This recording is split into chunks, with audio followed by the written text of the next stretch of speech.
You may be seated. Share Kohet to Sid.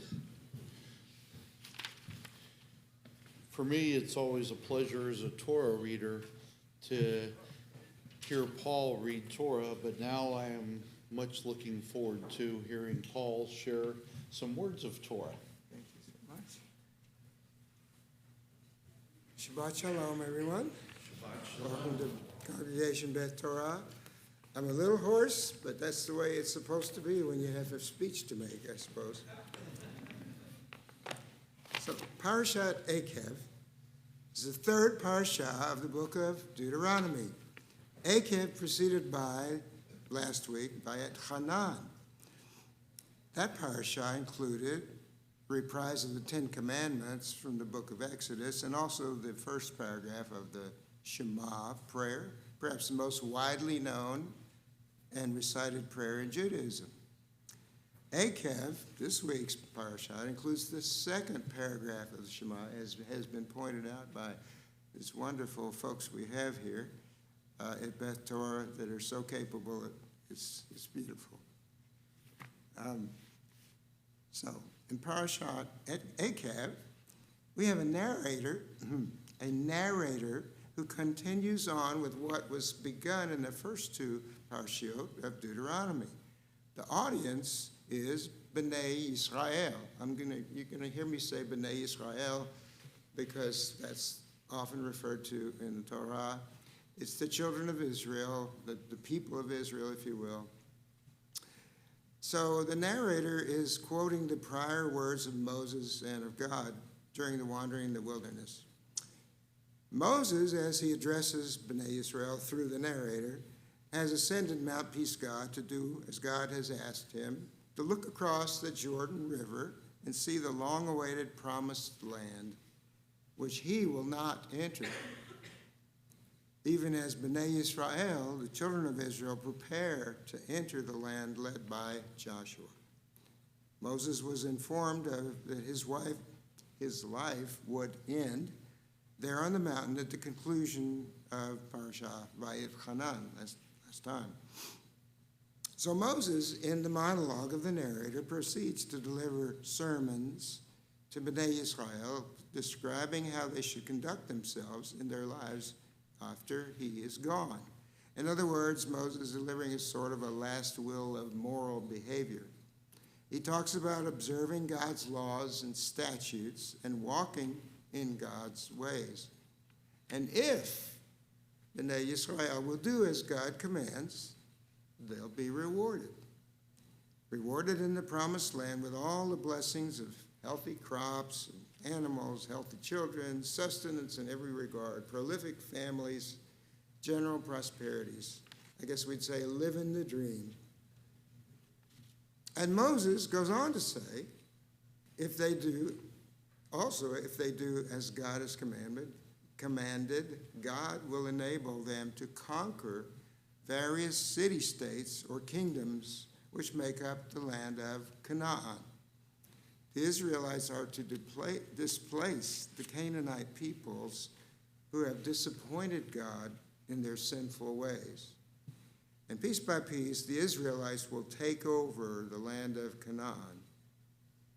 God tells Israel, and I paraphrase, never mind or fear that the peoples you will encounter may drastically outnumber you or present obstacles or fortifications for you to overcome.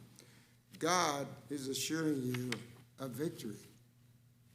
But also God says, and Phil alluded to this, when you do confront such peoples in battle, you are to totally annihilate all the people, including all the women and children. You are to burn the towns, utterly destroy all that they possess, and there will be no looting. Okay, milk and honey, lots to eat, big families, car in every garage, I guess, assurance of victories in battle, and no trace of the former occupants. But, on the other hand, if Bnei Yisrael choose not to live as God commands them, should they drift away from God's ways? Should they begin to court other gods instead of Hashem?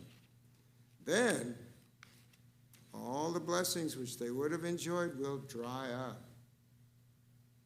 Their prosperity, their ability to thrive in every way, indeed their good health and that of their families, will be taken by terrible diseases. In time, their entire people will, God forbid, cease to exist. Whoa, what a choice. And in giving of the land and prosperity and the growth and protection, God is not showing any preference for the Israelites. He points out, at least not those descendants of Israel who are present now. No, God reminds the Israelites that God will be fulfilling the promises God made to their forefathers, Abraham, Isaac, and Jacob. It's also important to note this offer of prosperity is not being granted to Bnei Israel as a reward for already having lived up to God's expectations. On the contrary, Bnei Israel have on many occasions already disappointed God. They're not his favorite children, nor are they particularly righteous. But rather, God is choosing this people and offering this opportunity to observe God's rules and walk in God's ways. And if they do, they will observe, they will continue to enjoy the rainfall in the right time and all the prosperity which God has promised. In fact, the Deuteronomic narrator, as he is called in some references, and Moses remind Bnei Yisrael of all the times they, this stiff-necked people, rebelled against God's commands and went terribly astray, as with the golden calf. It was only through Moses' intervention, pleading with God, that Bnei Israel avoided being totally wiped out as God has threatened.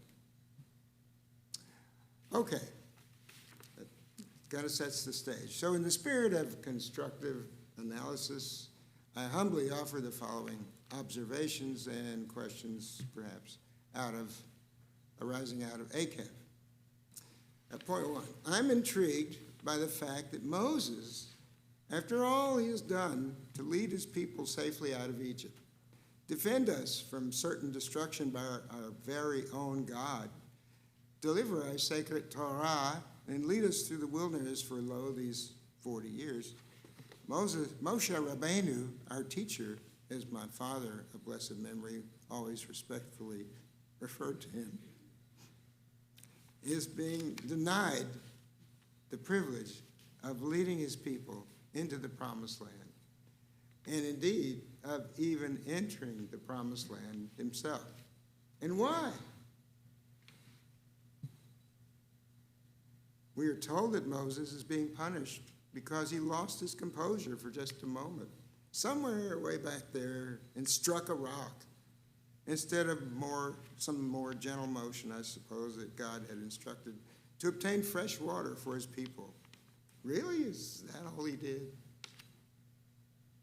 Well, at least one commentary I ran across says, the reason for his punishment is not important.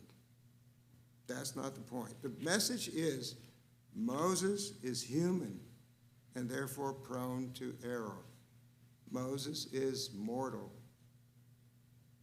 Even so, if I were telling this story, I guess I might have picked a different reason for Moses to have been denied access to the new home of Bnei Yisrael. How about the time he grasped the two original tablets on which God had written the law, and with his own two hands he slammed and smashed the tablets to the ground? In fact, later when God asked Moses to make the second tablets for divine inscription, God reminds him of the two tablets which he smashed. Asher Shibarta, which he smashed. It always reminds me of Rabbi Lehner of blessed memory. To hear him, he would have given that passionate treatment. Moreover, we're told, in addition to the rage that Moses exhibited at that moment, his physical act of smashing the tablets also implied another strong action. It was the custom, we're told, in those days, I think Mesopotamian law, perhaps, When one wished to cancel a contract, the contracts were typically were written on clay, and you would just break the tablets. So it seems to me that perhaps God might have punished Moses for taking it upon himself to break the contract unilaterally, even before the contents of the tablets were unveiled to the people. Or in reality, maybe that is what God did. Again, the reason may not be so important, but the message remains. No matter what the reason for his punishment, man is mortal. Moses, the incredible, heroic shepherd who did so many things right all the years as our leader, was after all a man, flesh and blood, not some god to be worshipped. And he dies right there in some mountainous spot, the location of which we are told will never be known. Point 2. Why must we Why must we annihilate an entire people or peoples and eliminate all traces of them in order to take over their land? Short answer, perhaps, is God commanded us to do that. Okay, maybe it's because this was the way of conquest back in those ancient times. In modern context, this approach rather offends our sensibilities, or at least I hope it does, and has largely been replaced by more humane alternatives, although our objectives in waging wars today and the manner of conducting and concluding wars should also have evolved. But if, God forbid, an enemy of Bnei Israel had managed to destroy us back in those times, then indeed, given that approach to warfare, leaving no trace of a vanquished people, one can see how an entire people could have been, and some no doubt were, lost to history. I see this as proof of the miracle that, in spite of all the attempts over time that were made to exterminate the Israelites, nevertheless, Am Yisrael Chai, the people of Israel lives, although other peoples may have indeed disappeared. Mir seinen da, we're still here. Third point, for which I borrowed from Rabbi Jonathan Sacks' wonderful book, Judaism's Life-Changing Ideas. He observes that the word Shema, part of which appears in our Parashat today, appears 92 times in the book of Deuteronomy, Shema. Listen. And is central to the Shema prayer and many other passages in Judaism. But Rabbi Sacks goes on to state something really provocative, that the Hebrew word Shema is untranslatable. It can mean many things: to hear, to listen, to pay attention to understand, to internalize, to respond. But he also claims Shema is the word in biblical Hebrew that comes closest to the English word obey. He goes on to say that Shema, involving the sense of hearing, represents the most radical aspect of Judaism for its time. That God cannot be seen, he can only be heard. And for this he reasons. One, Moses warns Bnei Israel repeatedly against worshiping any physical representation, visual, of Hashem, and certainly no idols or icons. And two, Moses reminds the people that at Mount Sinai, Hashem spoke to them out of a fire. There was no form, only the voice. So Rabbi Sacks indeed offers us food for thought. He says that to understand an untranslatable word, Shema, in any language, one must be prepared to move out of one's comfort zone and possibly enter a mindset that's significantly different from one's own. But he says, and I'm paraphrasing Dr. Sachs, if we truly listen, Shema, im Shemoah tishma'u, mitzvotai, then just maybe we can begin to understand what our God and the God of our Father is really asking of us. I'd like to thank Rabbi Sidney for inviting me to step out of my comfort zone to explore Parashat Eikev with you all. What was I thinking? I'd like to thank Professor Earl Bills and Professor Phil Stamen and my precious wife Evelyn, all of you for encouraging me and suggesting resources for this little talk. And I'd like to thank the good Lord above for bringing me safely through my recent heart procedure, that I might continue participating in our congregation, also see a new part of the world for me, Costa Rica, and hopefully attempt further life-changing endeavors to come. Shabbat Shalom, Am Yisrael Chai.